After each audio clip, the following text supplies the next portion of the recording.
আগের পর্বে আমরা দেখেছি কিভাবে গদাধর মা কালীর পূজারী হলেন, কিন্তু রানী রাসমণি বা মথুরবাবু কেউই প্রস্তুত ছিলেন না এর পরের দৃশ্যগুলো দেখার জন্য।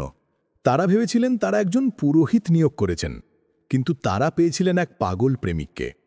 হ্যাঁ, কিছুদিনের মধ্যেই মন্দিরের সবাই গদাধরকে পাগল বলে ডাকতে শুরু করল। কিন্তু কেন? কি এমন করছিলেন তিনি? সাধারণ পূজারীরা মন্দিরে ঢুকে ঘণ্টা নাড়েন, মন্ত্র পড়েন, আরতি করেন, তারপর মন্দির বন্ধ করে দেন।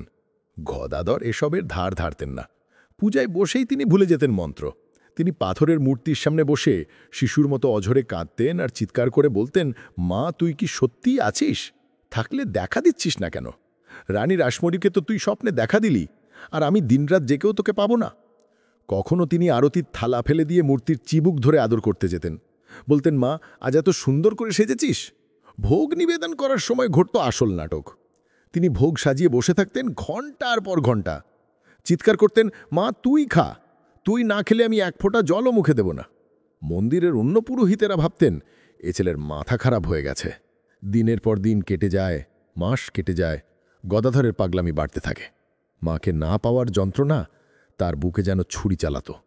তিনি গঙ্গার তীরে মাটিতে মুখ ঘষতেন, মা দেখা দে বলে আর্তনাদ করতেন। একদিন এই যন্ত্রণা অসহ্য হয়ে উঠল। গদাধর ঠিক করলেন, যে জীবন দিয়ে মাকে পাওয়া গেল না, সে জীবন রেখে লাভ কি? তিনি মন্দিরের ভেতর থেকে মায়ের খড়গটি মানে তরবারিটি তুলে নিলেন। ঠিক করলেন নিজের জীবন শেষ করে দেবেন।